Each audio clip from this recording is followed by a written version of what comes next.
Hello student, class 10th में जो हमारा लेसन चल रहा है सत्ता की साझेदारी, उसका अगला जो हमारा टॉपिक है वो है सत्ता की साझेदारी क्यों जरूरी है।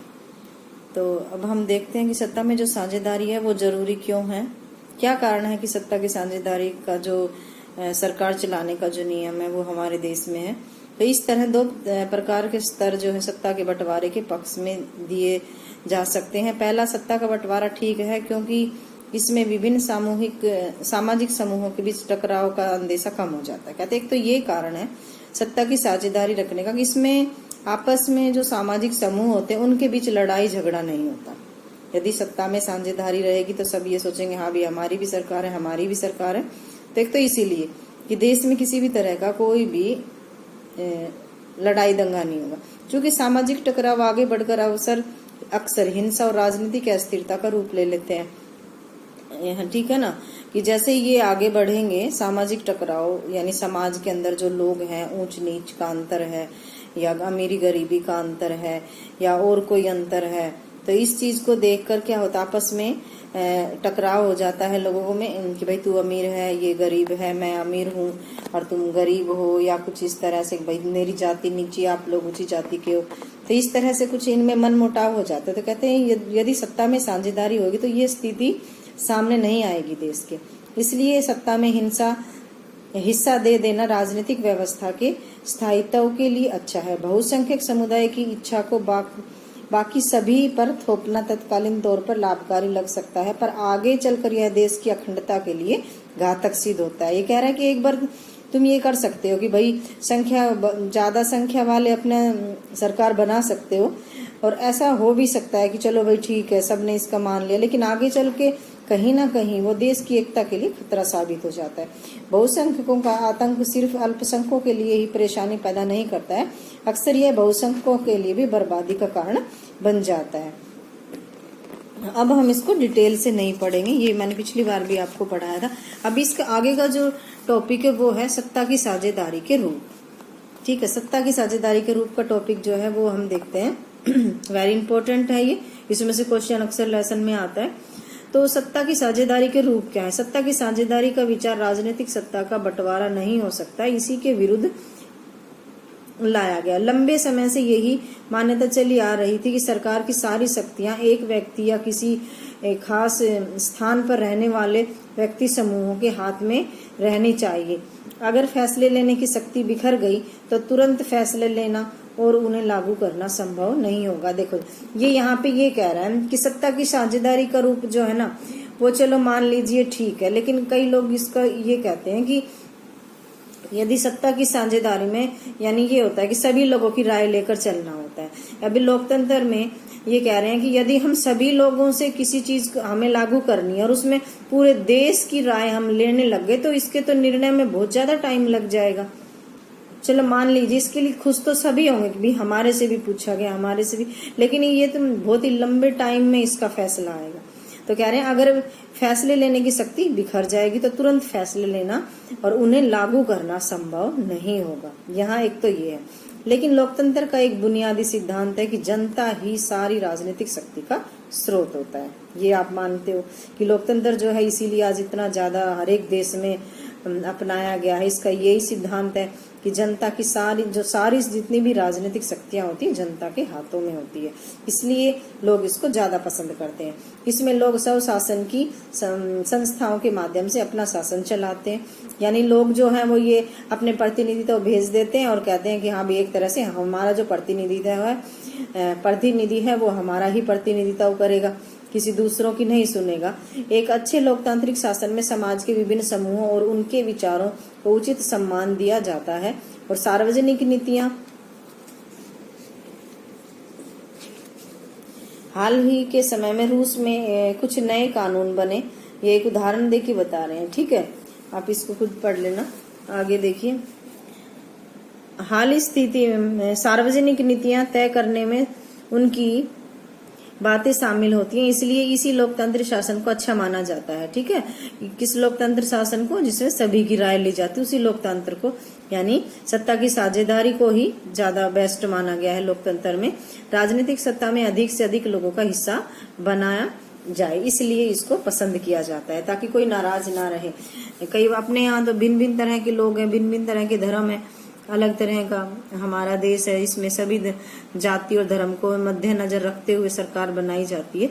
तो अब देखिए, आधुनिक लोकतांत्रिक व्यवस्था में सत्ता की साझेदारी के अनेक रूप हो सकते हैं। आइए हम कुछ इसके बारे में उदाहरण सहित समझते हैं। देखिए, सत्ता की साझेदारी में एक तो है क्षितिज वितरण, ठीक है। ये शासन के विभिन्न अंगों के बीच इसका सत्ता का बंटवारा कर दिया जाता है। शासन के विभिन्न अंग कौन कौन से हैं? विधायी पालिका, कार्यपालिका और न्यायपालिका। विधायी पालिका कानून बनाने का काम करती है, इसमें सांसद और विधायक कानून बनाते हैं। कार्यपालिका जो होती है कानून को लागू करवाने का काम करती है, इसमें प्रशासनिक अधिकारी होते हैं और प्रधानमंत्री जो होते हैं, इस तरह के लोग होते हैं कार्यपालिका में। प्रशासनिक अधिकारी पुलिस है या कोई और हमारे सरकारी अधिकारी होते हैं, ये कार्यपालिका में आ जाते हैं। प्रधानमंत्री है, इनके मंत्रीगण हैं, ये कार्यपालिका में आ जाते हैं। आगे है एक न्यायपालिका। ये न्यायपालिका का काम क्या होता है? निगरानी रखना, कानून का पालन करवाना, और न्यायाधीश इसका मेन होता है, इसमें न्यायाधीश वगैरह होते हैं। तो इस तरह से शासन के विभिन्न अंग 3 हो गए, विधायी पालिका, कार्यपालिका और न्यायपालिका। तो विधायी पालिका कानून बनाती है, कार्यपालिका लागू करवाती है और न्यायपालिका निगरानी रखती है कि हाँ भी कानून का पालन हो रहा है या नहीं। अभी इससे अगला जो बात बता रहे हैं वो है ऊर्ध्वाधर वितरण। इसमें क्या होता है कि सत्रों पर बंटवारा कर दिया जाता है सत्ता की साझेदारी में। इसमें केंद्रीय सरकार होती है, प्रांतीय सरकार होती है और एक होती है आपकी स्थानीय सरकार। सरकार की जो है 3 सत्रों में इसको बांट दिया जाता है। केंद्रीय सरकार, जैसे अपने जो प्रधानमंत्री, राष्ट्रपति हैं, केंद्रीय सरकार में आ जाते हैं। प्रांतीय सरकार में मैं आपको अक्सर बताती रहती हूँ, हमारे मुख्यमंत्री, एमएलए ये आ जाते हैं। और आपके जो स्थानीय सरकार है, इसमें नगर पालिका, ग्राम सचिव, ग्राम परिषद, ये लोग आ जाते हैं, पंचायत। तो इस तरह से ये देखा जाए ना, तो इस तरह ऊर्ध्वाधर वितरण यानी सरकार को 3 भागों में सत्ता को 3 भागों में बांटा गया, केंद्र, प्रांतीय और स्थानीय।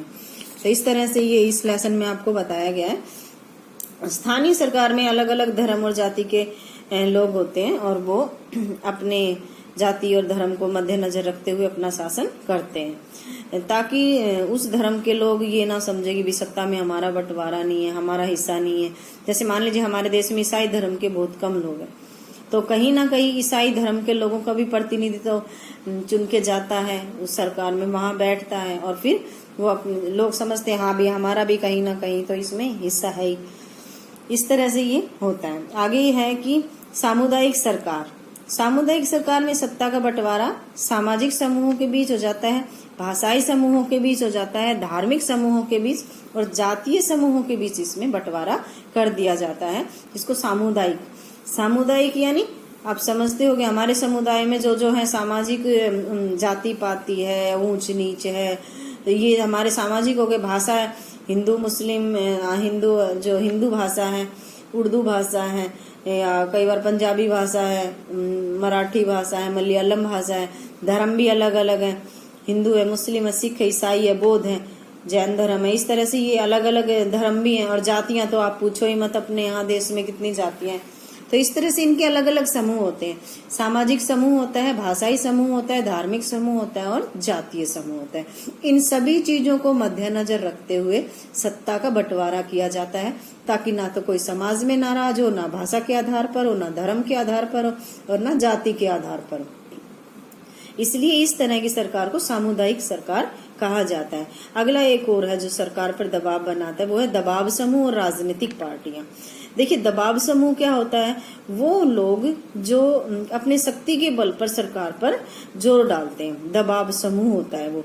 ये लोग ज्यादातर पैसे वाले लोग होते हैं, ये अपनी मनमानी करवा लेते हैं सरकार पर। जैसे कई बार बोल देते हैं, कई व्यापारी होते हैं, उद्योगपति होते हैं, बड़े किसान लोग होते हैं, बड़े उद्योगपति और बड़े बड़े मजदूरों के इनके संगठन, ये दबाव समूह में आ जाते हैं। और कई बार ये कहते हैं कि मान लीजिए ये बोलते हैं कि ये जो कानून बनाया है ये इससे हमारे व्यापार विदेशों में जाने में इतना फायदेमंद नहीं है, इसलिए इस कानून को बदला जाए, या हमारे ऊपर जो कर लगे हुए हैं ये थोड़ा कम किया जाए।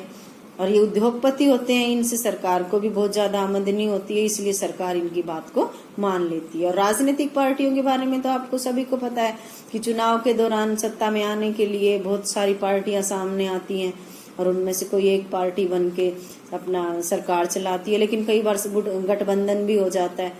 गठबंधन मतलब कि एक सरकार को बहुमत नहीं मिलता है तो वो किसी दूसरी पार्टी के साथ मिलकर अपना कार्य करती है। तो इस तरह से ये जो आपका लेसन है इसी टॉपिक पे यहाँ ये खत्म हो जाता है, सत्ता में साझेदारी। आप इस लेसन को पढ़ोगे तो जो चीजें मैंने बताई हैं सेम इसमें वही है। मैंने लाइन टू लाइन नहीं किया क्योंकि टाइम कम है, तो इसलिए आप लोग इसको अच्छे से पढ़ना। और मैं इस फर्स्ट लेसन का टेस्ट लेती हूँ, ठीक है। मैं 1-2 दिन में आपको इस फर्स्ट लेसन का टेस्ट आपके उस पर डाल दूंगी और आप इसको अच्छे से पढ़ के मुझे इसकी आउटपुट अच्छी से देना। Thank you.